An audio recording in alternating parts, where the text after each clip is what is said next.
Saviez-vous qu'une simple habitude quotidienne avec vos chaussures pouvait bloquer toute votre prospérité sans que vous ne vous en rendiez compte? Une habitude qui paraît inoffensive, mais qui, selon les révélations du vénérable Padre Pio, peut attirer des années de difficultés financières pour votre famille. Imaginez rentrer chez vous après une longue journée de travail, enlever vos chaussures et, sans le savoir, accomplir un geste qui ouvre grand les portes de la pénurie dans votre foyer. C'est un savoir gardé secret depuis des décennies et auquel très peu ont eu accès. Ce que je vais vous dévoiler aujourd'hui peut vous sembler simple, mais bouleversera entièrement votre relation à l'abondance.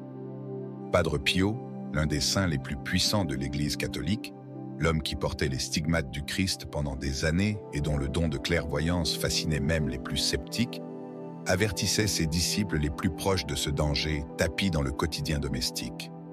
Il percevait que des familles entières étaient accablées par des difficultés financières sans jamais en comprendre la véritable cause spirituelle. Prenez garde à ce que vous faites de vos chaussures en rentrant chez vous, répétait le saint. Il identifiait dans la maison des endroits précis, attirant des énergies lourdes. Y déposer ses chaussures revenait à inviter la pauvreté à s'installer et à s'ancrer.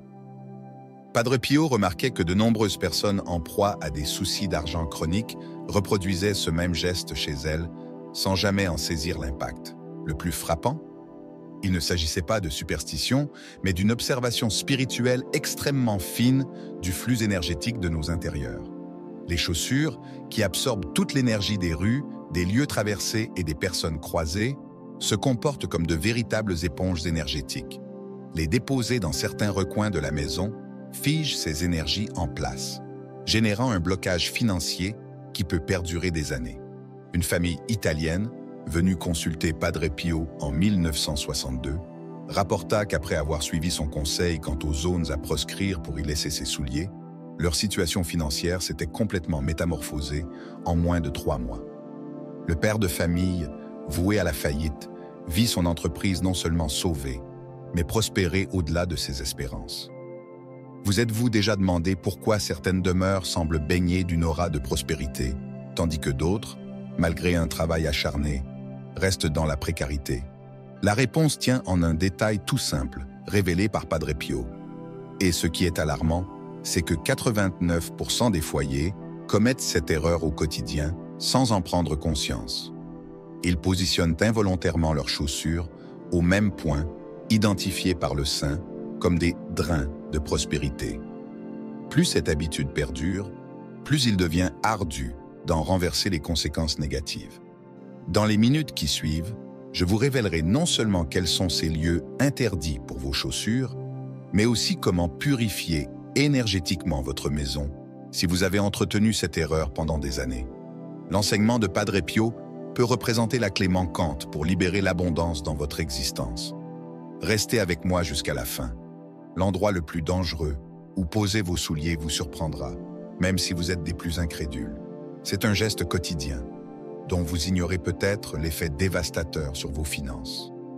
Avant d'aller plus loin dans cette révélation capable de transformer votre vie matérielle, je vous demande une chose simple. Commentez immédiatement sous cette vidéo le mot « protection ». Pourquoi?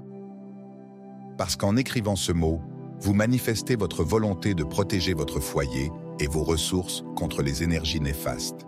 C'est le premier pas vers le changement que vous attendez. Une fois fait, poursuivez votre écoute pour découvrir l'avertissement crucial de Padre Pio concernant vos chaussures et comment cette seule consigne peut inverser des années de lutte financière.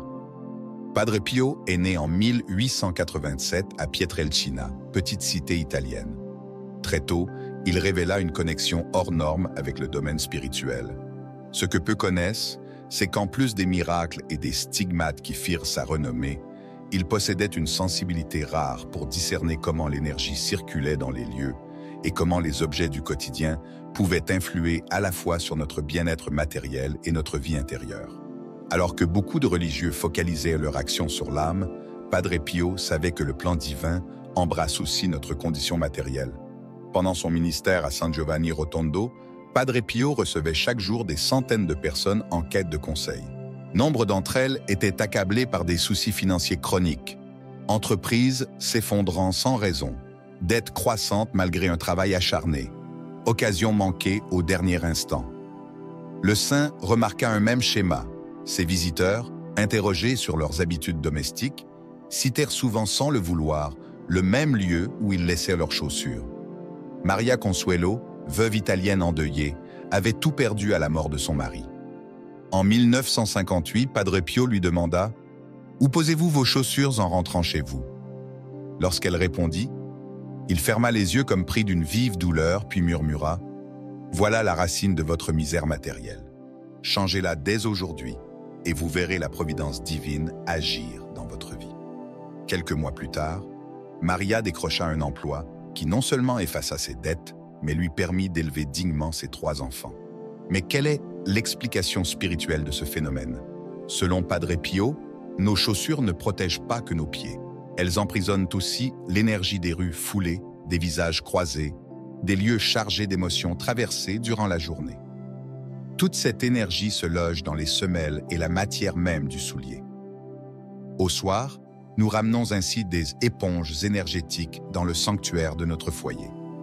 Déjà, les anciens monastères européens connaissaient ce phénomène, instaurant des rituels de purification pour les chaussures, conscientes qu'elles marient le privé et le public, le maîtrisé et l'imprédictible. Cette sagesse s'est perdue à l'ère moderne, sauf aux yeux de Padre Pio, dont la sensibilité transcendait notre compréhension ordinaire. En 1962, un documentaire italien immortalisa un fait rare, Padre Pio abordant ce sujet en public. Invitant une famille en crise, il s'arrêta à l'entrée, observa des chaussures entassées dans un angle et déclara « Comment espérer la prospérité si chaque jour vous conviez la pénurie sous votre toit? Les chaussures ne doivent jamais rester ici. » La famille obéit et vit ses dettes s'évanouir en quelques mois.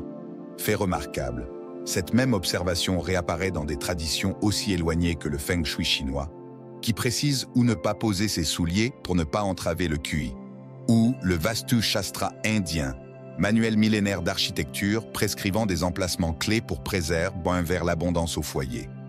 Ces convergences culturelles trahissent une vérité universelle. Une étude de l'Université de Milan publiée en 2010, même si non ciblée spirituellement, montra que les chaussures comptent parmi les objets domestiques les plus imprégnés de bactéries et de saletés extérieures, portes-étendards de la frontière entre l'extérieur et l'intérieur. Énergiquement parlant, ce va-et-vient recèle un impact profond que seule l'intuition d'un mystique tel que Padre Pio pouvait appréhender. Son biographe, Joseph Farnèse, recensa plus de 40 témoignages de familles redressant leur situation financière après avoir appliqué à la lettre les consignes sur le positionnement des chaussures. Ce n'est ni magie et ni superstition, écrivait Farnèse, mais une compréhension profonde du flux énergétique de notre environnement et de l'influence insoupçonnée des objets du quotidien. Padre Pio identifia 3 points précis où les chaussures ne doivent jamais reposer. 1. Sous le lit. Durant le sommeil, notre champ énergétique s'expanse et s'ouvre aux influences alentours. Les chaussures y déposent une ombre de pénurie qui pénètre nos rêves, suscitant cauchemars de perte et d'abandon financier.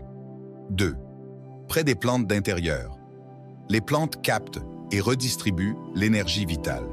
Les chaussures chargées de résidus négatifs y amplifient ces forces néfastes qui se diffusent alors dans toute la maison, créant un cycle de quasi-prospérité où le succès se dérobe sans cesse. 3e. Dans le hall d'entrée, côté intérieur, la porte principale est le portail des bénédictions. C'est par elle que pénètrent non seulement les personnes, mais aussi les opportunités et la richesse. Des souliers placés à cet emplacement, pointant vers l'intérieur, dressent une barrière énergétique qui rejette toute abondance. Le geste le plus courant dans la plupart des foyers est ainsi le plus dommageable, érigeant une pauvreté héréditaire qui se propage de génération en génération. Padre Pio enseignait également que les chaussures devaient être rangées dans un meuble fermé, idéalement côté haie, orteils tournés vers le mur, jamais vers la porte. Cette orientation cesse non seulement de bloquer l'énergie, mais agit comme un aimant pour les opportunités. Les chaussures sont les pieds de votre maison, disait-il. Bien positionnées, elles orientent votre vie vers l'abondance. Il mettait enfin en garde contre tout empilement ou désordre. Chaque paire mérite son espace, signe de respect envers la prospérité mandée. L'abondance divine est ordonnée, non chaotique, soulignait-il. Ranger vos chaussures avec soin revient à signifier à l'univers votre volonté d'accueillir ces dons en toute sérénité. Appliquer fidèlement ces préceptes pendant 40 jours suffit, selon d'innombrables témoignages, à rééquilibrer l'énergie de votre foyer et à laisser l'abondance circuler librement. Padre Pio insistait sur la régularité. Déplacer vos souliers quelques jours pour reprendre aussitôt vos anciennes habitudes annule tout progrès. 40 jours forment un cycle complet de transformation, reconnu dans la tradition spirituelle comme nécessaire pour briser les anciens schémas. Imaginez votre demeure comme un système circulatoire d'abondance. Les chaussures mal placées en sont les caillots, interrompant le flot vital. Vous pouvez multiplier les heures sup, prendre un second emploi, affiner votre budget. Si les voies restent obturées, rien ne tiendra. Beaucoup s'éreintent sans cesse, tout en ressentant l'argent glisser entre leurs doigts. Des études de cas font état de familles piégées dans une matrice de pénurie pendant des décennies, jusqu'à ce qu'elles adoptent cette unique habitude. La décision vous appartient maintenant. Considérez tout cela comme une coïncidence ou superstition et persistez dans les routines qui sabotent tant votre prospérité, ou bien optez pour un acte simple, gratuit et observez dans les semaines qui suivent la métamorphose de votre vie financière. La foi véritable s'exprime dans l'action. Connaître le secret sans le mettre en œuvre ne sert à rien. Prenez un instant pour aller vérifier votre entrée. Vos chaussures bloquent-elles votre portail de bénédiction? Si oui, rangez-les dans un placard fermé, côté S, orteil vers le mur, conformément aux enseignements de Padre Pio. Cet unique geste peut initier votre renaissance matérielle.